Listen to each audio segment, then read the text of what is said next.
All right, what's good, Spirit Squad? It's been a while since I've seen y'all. So, welcome to Phyrexia Day 1. Cards are out, life is exciting. We've been doing pretty well with Azorius Spirits over the last couple of weeks or so, and now we finally get to play us some Sea Chrome Coast. We have real mana, everybody. And to that end, there is not really too many changes to the deck list itself that I'm playing from what I've been playing for the last couple of weeks. But if you do want to check out today's deck list, it's going to be right in the video description, so feel free to do that. What I've got going on here is a 23 land list, and we're going to be playing, of course, with Curious Obsession, the same as we have been for a few weeks. The biggest change is the Sea Chrome Coast. Our mana is going to be incredibly smooth. Being able to cast white cards as early as turn 1 in your portable hole matchups, for example. I knew it. Oh, I see it. Yeah, I bet anything there'll be a... Excuse me. I bet anything there'll be a Sea Chrome Coast played in this stream. Well, that's going to be the easiest money you've made in your entire life. But look at his mana base. It's going to be so smooth. We've got Sea Chrome Coasts, 4 of Darker Wastes, 4 of, Hell Fountain, 4 of. We're going to be playing 3 copies of Henchgate/Mistgate Pathway, and Hall of Storm Giants still comes in untapped on turn 2. Very, very nice. Because our mana is so smooth with the Sea Chrome Coast, I don't really feel bad about playing 2 Mutavault. Last couple of weeks, we've actually been playing 6 basic islands instead of Sea Chrome Coast, and we're still mostly okay playing 2 Mutavault. So now that Sea Chrome Coast is here, it'll be even more comfortable. And another huge thing that Sea Chrome Coast does for us is it lets us play good cards out of the sideboard, like Skyclave Apparition. Since you have now up to 16 lands or dual lands here that can choose between blue and white, Skyclave Apparition on turn 3 is no longer something that's really hard to ask. The other big changes here that we're making is that the last time I played this deck, I didn't really have much of a Rakdos plan, and I did know that going into the tournament I played, to be fair. But here, we're going to adopt a bit of a Rakdos plan. We've got 1 copy of Takasia's Welcome. This is a card that Brazilian player Remph recommended to me, and I can see why it would be really good. In a list with this many creatures, getting to draw one every turn, yours and theirs, seems really sick. And the other 2 are going to be Cemetery Illuminator, and this is a card that I've really enjoyed for a while.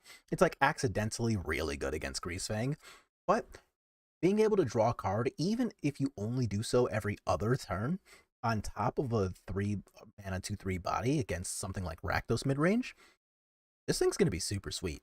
And then if your opponent's trying to, for example, drain and gain you with Cemetery Trespasser? Graveyard Trespasser? Graveyard Trespasser. Or even use Croxa to kill you, well, Cemetery Illuminator is actually going to be able to help put a stop to both of those plans. So, accidentally really good against that deck.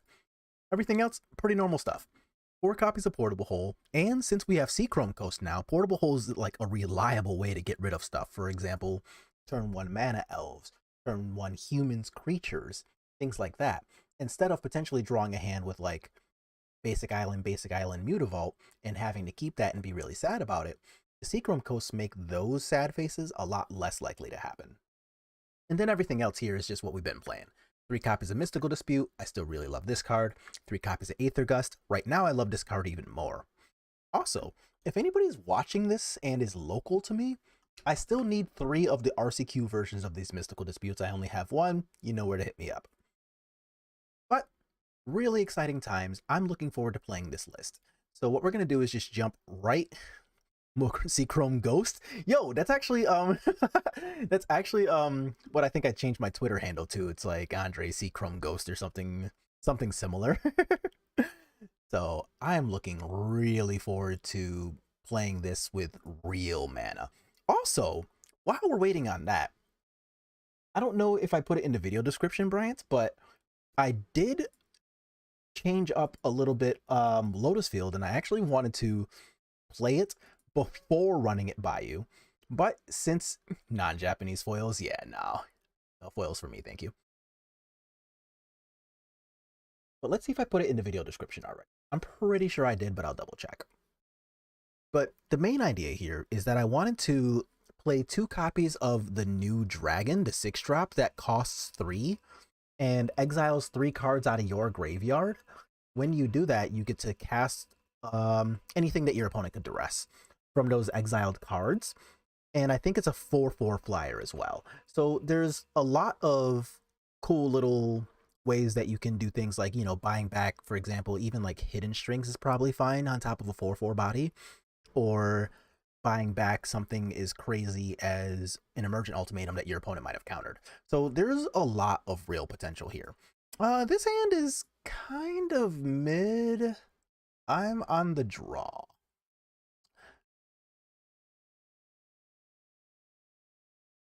I think I'm gonna put this back. This hand is actually no, I'm gonna gamble.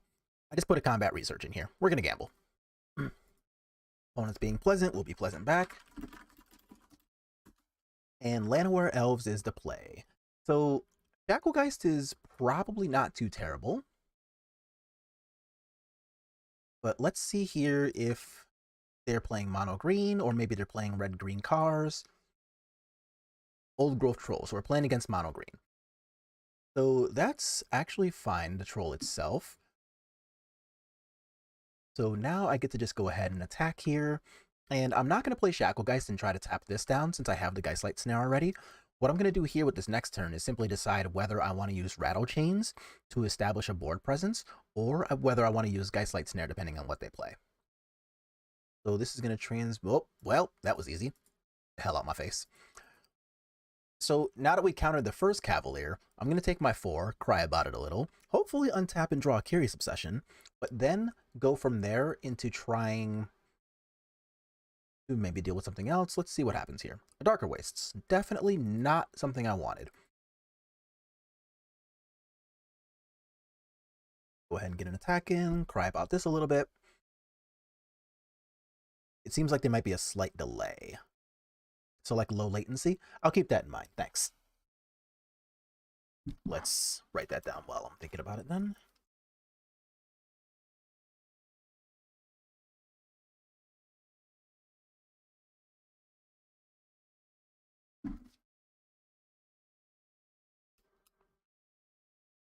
In that case, what I'll do, I guess after this match, yeah, I don't mind just going ahead and like closing the stream, trying to reopen it with the low latency selected, and that way we'll get to see if it actually makes a noticeable change for sure. So we're waiting on my opponent now. They can currently make 4/5 mana with the Llanowar Elf. So if they have another Cavalier, they can cast that. If they have a land, they can produce... Oh, an Old Growth Troll? Okay. That's not necessarily great for us, but it... Oh, never mind. Never mind, things are bad. This now is 7 mana. That's a lot. Is it a Storm to Festival? It is, in fact, a Storm to Festival. So they could whiff. It's not going to be pretty here, but they could whiff.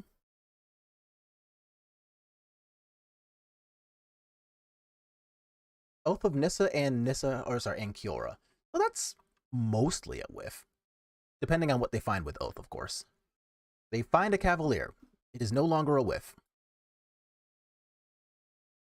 So now they can only produce 2 mana here, though, because, yeah, there's no way to do anything with that. So I take 4, I cry about that, I go to 12, end of turn, I can cast a Rattle Chains. Actually, I'm just casting it now. Whatever. So we're not blocking this anyway. And then we get to untap and see what happens from here. But knowing that they have a Cavalier in hands, we have a lot of work to do. And a Rattle Chains is not exactly on the list of things I wanted to see. So how do we do this with currently no Lord? So what I can do here is go ahead and attack them down to 16 and proceed to play a Shacklegeist in main phase 2.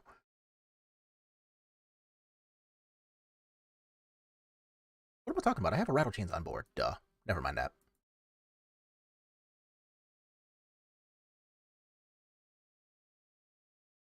Let's see what our opponent is thinking about here.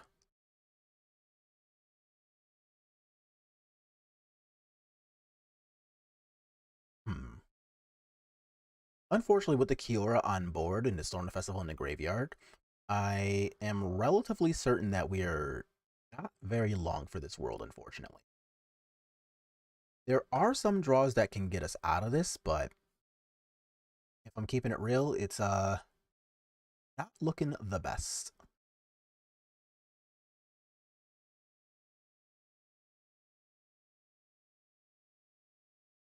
Not once in my life has a Spirits player ever drawn this poorly against me. Bro, like, don't get me wrong, I have a lot of hands where I just get to be on the play and do the absolutely absurd thing and just, like, run them over without having to think or click anything. But honestly, this happens fairly often. Like, fighting from behind on the draw with your opponent, just, like, seeing the good stuff multiple times in a game. Like, that happens around here fairly often. And I'm not even going to get... Okay, yeah, so they're going to produce, like, 700 mana here. Cavalier of Thorns, I certainly can't do anything about that. So they're going to get to draw a card, resolve their reach creature. I cry about the reach creature.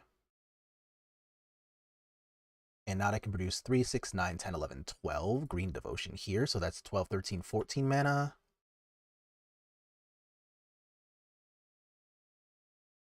So 16 now. Why did you leave the Sailor back? So I know I have a Shacklegeist here, and I can use it to go ahead and tap. And I didn't know whether they had like Karn plus Sky Sovereign available so that I needed to use my Rattle Chains as well.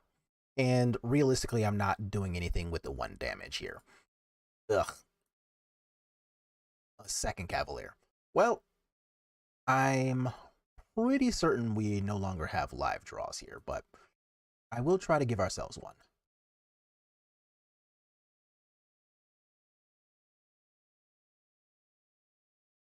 So what did we find? They found nothing there.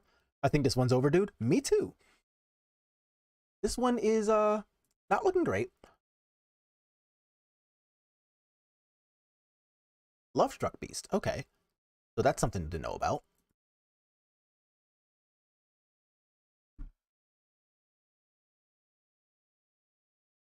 There's the Beast. They didn't cast Heart's Desire first.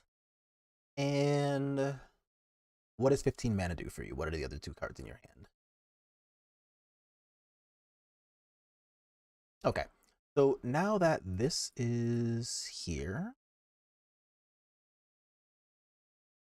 I'm going to go ahead and use this turn to make it so that we only have to absorb 4 damage here and not 8. And I can worry about tapping these later because I'm super clearly not doing anything else this turn without like a CO or something. So I'm going to use one more turn to try to survive depending on what my draw step looks like. And I expect my draw step to look pretty useless anyway, but I'm still going to give us the draw step. We drew a Curious Obsession. Not good enough. I don't know what a draw step would have looked like to get me out of that, but I'm pretty sure I'm alright with that.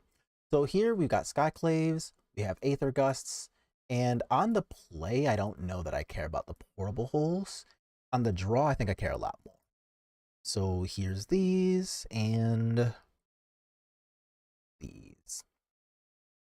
So Rattle Chains is a card that's good in almost every matchup. This is like the one matchup where it doesn't do anything. They don't really target our stuff except exactly Sky Sovereign. And the flash is nice, but not even wholly necessary. Coco? I mean, if this was one of those lists that I was playing with access to like Nebelgast Herald, then yeah, alright, I'm in for this. Then that wouldn't have been bad at all. Like having access to like a collected company showing me Nebelgast Herald plus something else, like that is definitely a draw I would have been in for. But honestly, this isn't even that bad. Like a Shacklegeist, and then turn 3 Spell Queller, and then untap holding Aether Gust plus CO. Like that's certainly not a bad line to go with. And then the Seachrome Coast also makes it so that I'm probably not going to have to take damage from my lands for a fairly long time, which is nice because I've got 2 of these. And if this was like a basic island, then casting any white spells means that this would have sucked. But as it stands, like, I'm mostly okay. So, a couple of options here. And I'm not going to take the first one. So I'm going to go ahead and play my Shacklegeist. But I did have the option of using Aether Gust to put this back on top of their deck and slowing them down by a turn. Without actually building a board presence, especially knowing that I have a CO here, I don't like that line anywhere near as much. There's a Kiora, you got it. A Spectral Sailor.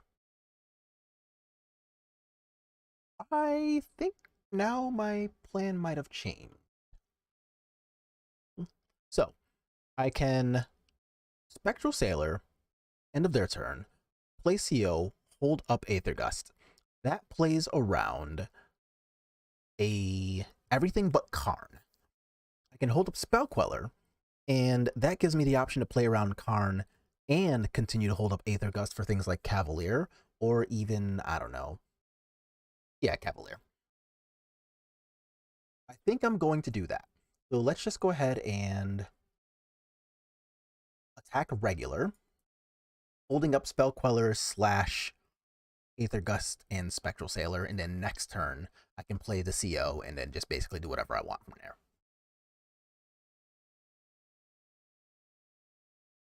So if they don't have a land and are forced to play something like Karn, then my Spell Queller is very happy. But even if they play something like a Wolf Willow Haven, I'm still going to be pretty okay with that. Llanowar Elf. Untap, make 3 mana. 3 mana doesn't do anything I actually care about currently.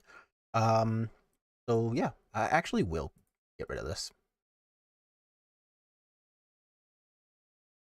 So they could land like Lovestruck Beast here, I guess. That's fine. Old Growth Troll, you got it. Oh, wow. Okay. So I have double CO and an Aether Gust. Let's do that. And gonna diversify my bonds here.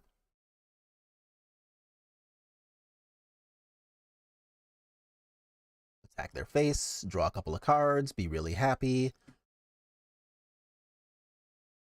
Yes, and yield. Yes, and yield. Let's get some cards. Combat Research will be fine next turn, and I'm pretty happy with this Aether Gust. I will not Aether Gust this. So I could have Aether Gusted the Old Growth Troll, knowing that that gives me access to... Okay, that's fine. So 4, 5, 6, another Old Growth Troll. So options exist here. I can Aether Gust a Troll, make them put it back on top. I can Aether Gust Kiora, making them play this again next turn and denying the card draw. I'm just going to Aether Gust this spell. That still denies the same card draw, and I'm no longer looking at 2 4/4s. And they put the troll on the bottom, noted. So if I'm taking just 4, am I taking 5? I'm taking 4. Okay. Or I'm taking 5. So I go down to 12, and do they have like a Wolf Willow Haven? They have a nothing. I do like it when they have nothing. So this is actually pretty close to lethal too, which I like. So let's, I don't know, research here. And I'm going to do that one because even worst case scenario, they don't have the ability to, they don't have the ability to Sky Sovereign now. So let's attack their face, draw a whole crap ton of cards. They go down to 4. And even though they can resolve a Cavalier here, I still have, oh, that's nice too. I still have this Supreme Phantom plus Mutavault on board for a tap too.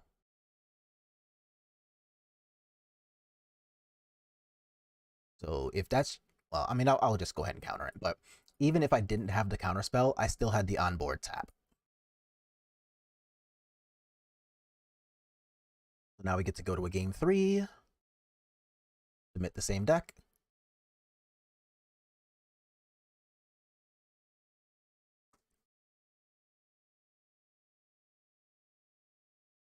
And hopefully it goes a lot the same. On the draw, do I want to change out Skyclave and Spell Pierce for Portable Hole? Not the Spell Pierce. Oh, too late. That's okay. Yeah. All right, I'm pretty happy about this. I got a 1-drop, I got a CO, I got a Geistlight Snare, and then good follow-ups afterwards. Nice. This one was super clean. Yeah, for sure, for sure. Like, sometimes, you know, obviously your opponent's just playing an ultra powerful deck. Like, mono green, no matter what, is really powerful. But, I don't know, little patience, decent sideboarding, and your plan is pretty good against them as a whole, so can't really say I'm complaining too much about what's happening here. So let's go ahead and see their elf on turn 1. We can give them a wanderer, and then hopefully nothing bad happens to our wanderer, and we, nice, painless, and we just get to get rid of them. So that is the goal, to get rid of our poor opponent. Is Hall of Storm Giants a mainstay? No. It is something I'm just trying out. So here, I'm going to go ahead and play the Darker Wastes, because I know I want to use this. I'm probably like 90% sure, but not 100% sure that I want to use the Geistlight Snare on this next turn, so I'm not going to take 2 damage if I'm not like guaranteeing that I need to take the 2 damage, right? So let's go ahead and let them untap. They have up to 4 mana here. And I'll just take my 5. Yeah. That's whatever, you got me. And now let's see what this 3 make that 4 mana can do for them. A Wolf Willow Haven. I will not touch Wolf Willow Haven, you got it. So now they have 3 mana. I will, however, do something about that.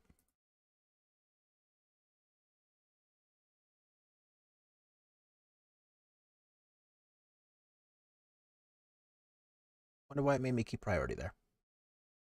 All right, so let's go ahead and declare this attack here. Get to draw my card. Mausoleum Wanderer is not bad.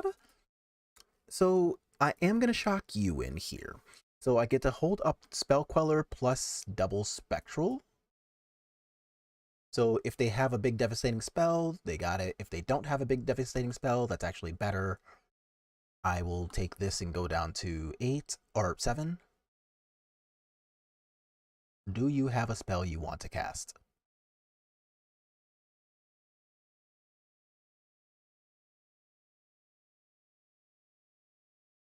Four mana, 5 mana. Cavalier of Thorns. Damn it. Unfortunate. So now I need what? Shacklegeist looks pretty good here. And Aether Gust is alright. They found just a forest. Oh, I'm sorry, they found a Lair to Hydra. Never mind, that's pretty big. So let's Spectral, yield to our lovely triggers here. Do the untap. Aether Gust. I was just talking about you. So, I want to let the CO fall off. This deck needs Vapor Snag. This format needs Vapor Snag. I wish it was legal. I'm pretty sure that was like a few sets before this though, right? Correct me if I'm wrong. Like, I know we can play Fading Hope, but I'm pretty sure the actual card I'm trying to name, Vapor Snag, is not legal in this format. Okay. So do I have a draw step set up? No, I don't. Now I do. And question of the day. Do I just sacrifice one of these in an attack to keep my CO alive? And I think the answer might actually be yes. I do want to be a little careful though, because I'm only at 7. Nah, careful's for other people. So let's go ahead and just attack with these, because I want to keep my CO alive. That'll make it so that after I put this Cavalier on top, I'm more likely to be able to draw a counterspell for it later. So they go down to 15. I'm going to play my Supreme Phantom, or my Mausoleum Wanderer here.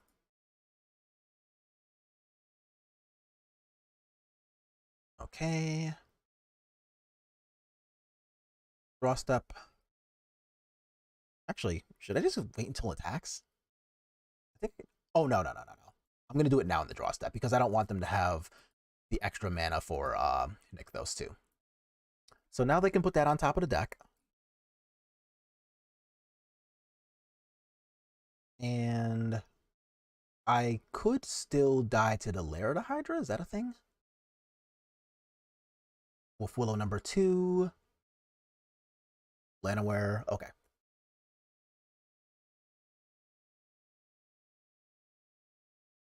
So what is this? X is 4? Yeah.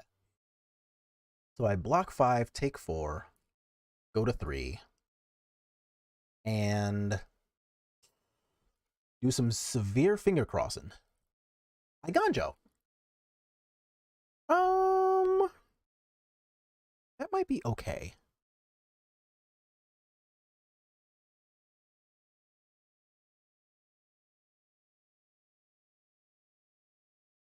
So I know we're doing this. Attacking for just 4, going down to 11. Drawing a card, seeing what I get. Nope. That wasn't good. Alright, so I gotta play you as a land. How do we get out of this? So I can play the Spell Queller as a blocker. And I'm still, like, ideally looking for just, like, a Shacklegeist here. But if they're just gonna, like, pump this for a million, too, then I guess that's a thing. Okay, no, we're just casting the Cavalier.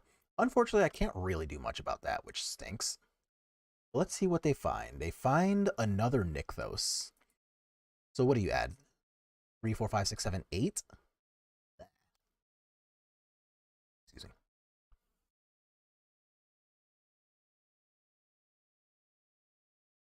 Okay, you're like a 7/7, yeah.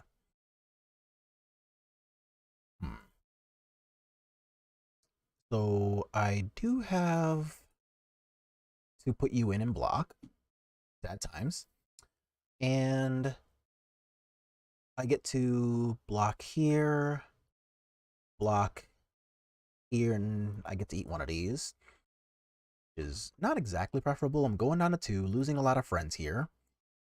Spell Pierce, what am I supposed to do with that? Yeah, looks like we've lost. Dang, upsetting. Man, a Shacklegeist would have been really good at some point here, but unfortunately that's simply not what happened. So I'm going to go ahead and end the stream for right now, change over to low latency to see if that changes the delay thing that Bryant was talking about, and then I'll come back and we can hopefully come back for match 2. So I will see you on a little bit.